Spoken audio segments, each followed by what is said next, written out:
बिस्मिल्लाहिर्रहमानिर्रहीम। अस्सलाम वालेकुम। मैं हूं फ़हीम अख्तर, एक नए व्लॉग के साथ हाजिर खिदमत हूं। नाज़रीन, कल पाकिस्तान तहरीक इंसाफ के तकरीबन 60 से 70 कारकुनान को और रहनुमाओं को 9 मई 2023 के वाक़यात के अंदर सज़ाएँ सुनाई गईं और उसके बाद कई तहरीक इंसाफ के जो पार्लियामेंटेरियंस हैं वो नाअहल हुए। ये नाअहलियाँ और ये जो सज़ाएँ थीं, ये तहरीक इंसाफ को 5 अगस्त, जो कि इमरान खान साहब ने एक तहरीक का ऐलान कर रखा है कि 5 अगस्त को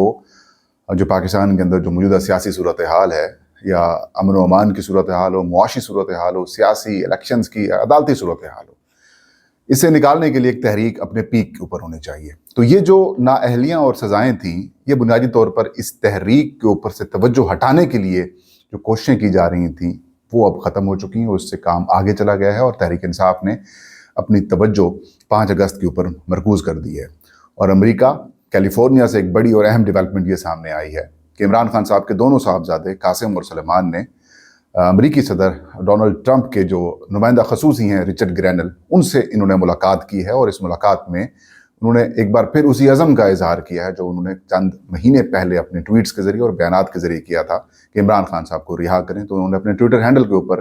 कासिम और सलमान की तस्वीर भी लगाई है और कुछ पैगामात भी दिए हैं। तो तहरीक इंसाफ अब क्या करने वाली है और इमरान खान साहब मजीद क्या करने वाले हैं, उसके ऊपर आज हम गुफ्तगू करेंगे और कैसे हम आपको बताएंगे कि नाअहलियाँ और जो गिरफ्तारियाँ या फिर जो सज़ाएँ हैं, ये कैसे तहरीक इंसाफ इनसे बहुत आगे निकल चुकी है। कल आप सबके इल्म में होगा कि पहले कौमी असम्बली, पंजाब असम्बली में जो अपोजिशन लीडर हैं मलिक अहमद खान बचर, उनको और तहरीक इंसाफ के हिमायत याफ्ता रुकन कौमी असम्बली अहमद चट्ठा साहब, उनको नाअहल किया गया, सज़ा सुनाई गई 10-10 साल की। और उसके बाद रात 10 बजे के करीब कोट लखपत जेल से ये खबर सामने आई कि शेरपाव पुल के केस के अंदर, जो कि 9 मई 2023 को ही हुआ था, कि वहाँ पर हंगामा आराई हुई है और फिर जो फौजी तनसीबात हैं उनको नुकसान पहुँचाया गया वगैरह वगैरह, जो एक मुकदमा था उसके अंदर उमर सरफराज चीमा, डॉक्टर यास्मीन राशिद, इसके अलावा मियाँ महमूद और रशीद समेत सेनेटर एजाज चौधरी को 10-10 साल की सज़ा सुना दी गई। ATC जो कि लाहौर है के जज हैं उनकी तरफ से, और फिर शाह महमूद कुरैशी साहब को और कुछ और लोगों को, तहरीक इंसाफ के रहनुमाओं को, वहाँ से उस केस से बरी कर दिया गया।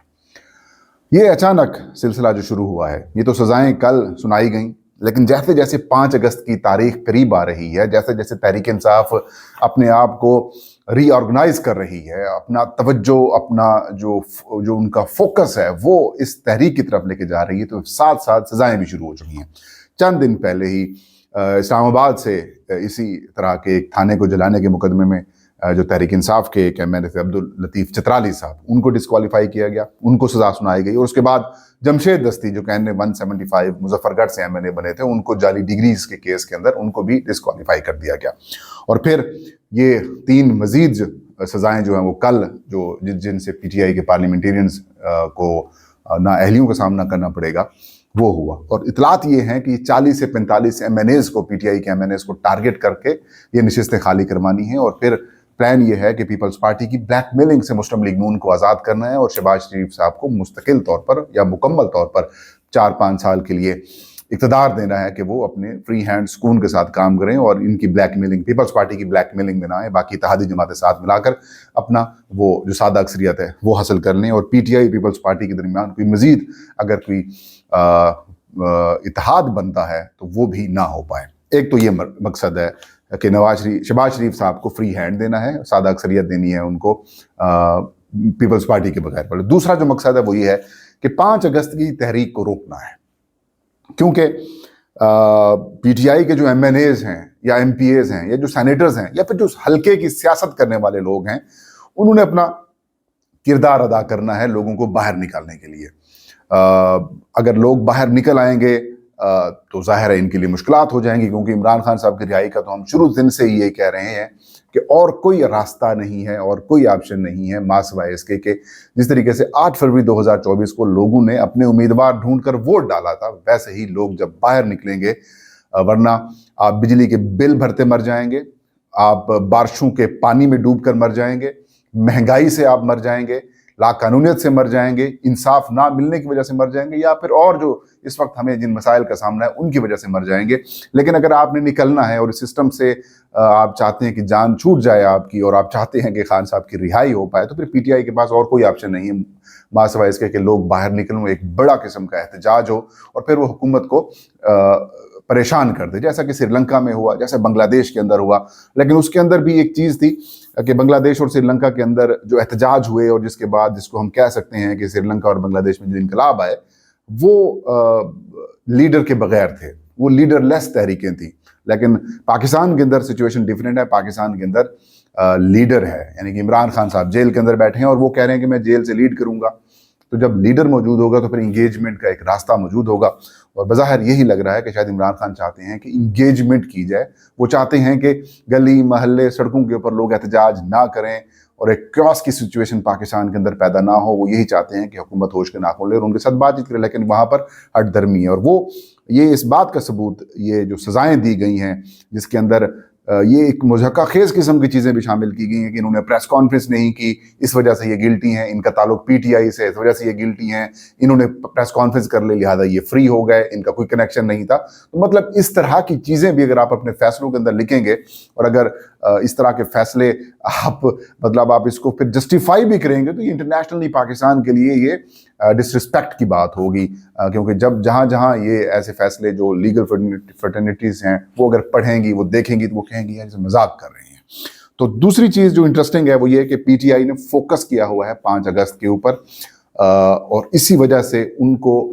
बैकफुट पे ऊपर लाने के लिए एमएनएस को डराने धमकाने की कोशिश की जा रही है कि अगर आपने इस तहरीक के अंदर गए तो हम आपको डिस्क्वालीफाई कर देंगे, अगर आप ना गए तो फिर आप बचे रहेंगे। तो एक ब्लैकमेलिंग की हद के लिए ये मामला भी इस्तेमाल हो रहे हैं, लेकिन लोग इससे बाहर निकल रहे हैं। पीटीआई बिल्कुल, इमरान खान साहब ने तो वाज़ेह तौर पर कहा है कि इन असम्बलियों में बैठने का या इन असम्बलियों में ना बैठने का कोई इम्पैक्ट नहीं है, ना रिहाई होगी, ना 26वीं आईनी तरमीम वापस होगी, ना आपकी अदलिया आज़ाद होगी, ना आपकी बुनियादी इंसानी हकूक़ वापस होंगे, और ना ही इंतखाबी धांधलियाँ ख़त्म हो सकेंगी। तो ये जो मर्जी करते रहें, इनसे उल्टा ये सिस्टम कमज़ोर तो होगा, बेहतर नहीं होगा, ना मुआशी तौर पर, ना सियासी तौर पर, ना ही अमन अमान की सूरत में। दूसरी तरफ इंटरनेशनल प्रेशर के तौर पर इमरान खान साहब के जो दोनों बेटे हैं कासिम और सुलेमान, उन्होंने पाकिस्तान आने का हतमी फैसला कर लिया है, क्योंकि कुछ खबरें ये भी आ रही थी, इतलात ये भी आ रही थी कि जो जमैमा गोल्डस्मिथ हैं उन्होंने ये कहा है कि उनके जो बेटे हैं वो पाकिस्तान जब आने का उन्होंने ऐलान किया है तो हुकूमत की तरफ से उनको थ्रेट्स मिल रहे हैं, धमकियां दी जा रही हैं कि वो आएंगे तो गिरफ्तार कर लिए जाएंगे। तो ये बातें चल रही थी कि जमैमा नहीं आने देंगी अपने बेटों को, लेकिन उन्होंने अपने पाकिस्तान आने के सफ़र का आगाज़ का जो पहला फेज़ है वो शुरू कर दिया है। वो अमेरिका पहुंच गए हैं, क्योंकि पहले यही प्लान था कि वो अमेरिका जाएंगे, अमेरिका से कुछ इंटरनेशनल मीडिया को लेकर पाकिस्तान आएंगे। तो वहाँ पर कैलिफोर्निया गए हैं। कैलिफोर्निया में जो अमरीकी सदर हैं डोनाल्ड ट्रंप, उनके जो नुमाइंदा खसूसी हैं रिचर्ड ग्रैनल, उनके साथ उनकी मुलाकात हुई है। एक तस्वीर उन्होंने सोशल मीडिया के ऊपर पब्लिक की है जिसमें वो कह रहे हैं कि कासिम और सलमान मिलियंस ऑफ जो दुनिया भर के लोग रहने वाले हैं, वो जिस तरीके से प्रोसिक्यूशंस की जा रही है लीगल मामलात की पाकिस्तान के अंदर या फिर इमरान खान के साथ की जा रही है, वो आपके साथ हैं और आप मजबूत रहें और आप डटे रहें, ये उन्होंने पैगाम दिया। फिर एक जो सारिफ हैं उन्होंने उनसे पूछा कि थैंक यू वेरी मच, आपने उनसे मुलाकात की, तो उन्होंने फिर कहा कि हम इस सारे मामले में, इमरान खान की रिहाई के मामले में इन हैं, यानी कि शामिल हो चुके हैं। तो एक तो ये एक बड़ी डेवलपमेंट है, क्योंकि रिचर्ड ग्रैनल पहले भी इमरान खान के हक में बयानात दे चुके हैं, टीवी चैनल्स के अंदर गुफ्तगू कर चुके हैं, ट्वीट्स कर चुके हैं कि इमरान खान को रिहा करें। लेकिन जैसे ही ट्रंप एडमिनिस्ट्रेशन आती है उसके बाद उनका ट्वीट डिलीट हो जाता है, जिसके अंदर उन्होंने अपने बायो में लिखा हुआ है कि मेरा जो ट्वीट है वो कुछ अरसे के बाद ऑटोमेटिकली डिलीट हो जाता है। तो वो मतलब ग्रैनल ऑन बोर्ड हो चुके हैं, ट्रंप की एडमिनिस्ट्रेशन ऑन बोर्ड हो चुकी है। ये इतना ज़्यादा इम्पैक्ट शायद ना डाले, क्योंकि जितना हमारी एस्टैब्लिशमेंट और हुकूमत अमेरिका को दे सकती है जो चीज़ें, वो इमरान खान या फिर पीटीआई नहीं दे सकती, क्योंकि अब रेयर अर्थ के ऊपर लड़ाई है सारी, और रेयर अर्थ 60% चाइना के पास हैं। तो फिर जो पाकिस्तान के अंदर माइंस एंड मिनरल बिल जो कि खैबर पख्तूनख्वा के अंदर मंजूर नहीं हो रहा, तो उसको हल ये निकाला गया है कि 27वीं तरमीम लाकर फाटा को वफाक का दोबारा हिस्सा बना दिया जाए और फिर वहाँ वफाक अपनी मर्जी से जो मिनरल्स हैं वो अमेरिका को दे या किसी और को दे। तो मतलब हुकूमत ज़्यादा दे सकती है, लेकिन ये एक सिंबॉलिक हो सकता है कि ट्रंप की एडमिनिस्ट्रेशन में रिचर्ड ग्रैनल एक बार फिर इमरान खान के हवाले से बात करें, इंसानी हकूक़ की बात करें, अदलिया की आज़ादियों से मुतालिक बात करें, इजहार राय की जो पाकिस्तान के अंदर कदगने हैं उसकी बात करें। तो ये एक बूस्ट के तौर पर मिल सकता है, लेकिन असल काम इन्होंने قاسم اور سلمان نے اور کرنے ہیں. وہاں پر انہیں جو تھنک ٹینکس ہیں ان کے ساتھ ملاقاتیں کرنی ہیں. وہاں پر عمران خان صاحب کا جو مقدمہ ہے وہ لڑیں گے. پھر انٹرنیشنل میڈیا کو انگیج کریں گے. پھر وہ انٹرنیشنل میڈیا ساتھ لے کر پاکستان آئیں گے. جب وہ پاکستان آئیں گے تو اگر ان کو روکا جاتا ہے, ڈیپورٹ کیا جاتا ہے, گرفتار کیا جاتا ہے, تو پھر ایک ماحول خوفناک قسم کی صورتحال اختیار کر جائے گا. کیونکہ پی ٹی آئی کے ورکرز کو جو امیدیں تھیں علیمہ خان صاحبہ سے یا بیرسٹر گوہر سے, علی امین سے, تو وہ پوری تو نہیں ہوئی. وہ توقعات کے برعکس ہی سارے کام ہو رہے ہیں. لیکن اگر عمران خان صاحب کے دونوں صاحبزادے آ جاتے ہیں تو پھر کہانی کے اندر ایک نیا ٹوسٹ آئے گا, اور پھر عمران خان کی رہائی یا پھر پاکستان کے اندر جو میس لیول کی تحریک چلنی ہے اس حوالے سے بہت کچھ ہو سکتا ہے. تو یہ تھا آج کا ویلاگ. فہیم اختر کو اجازت دیجیے. اللہ ہم سب کا حامی ناصر ہو.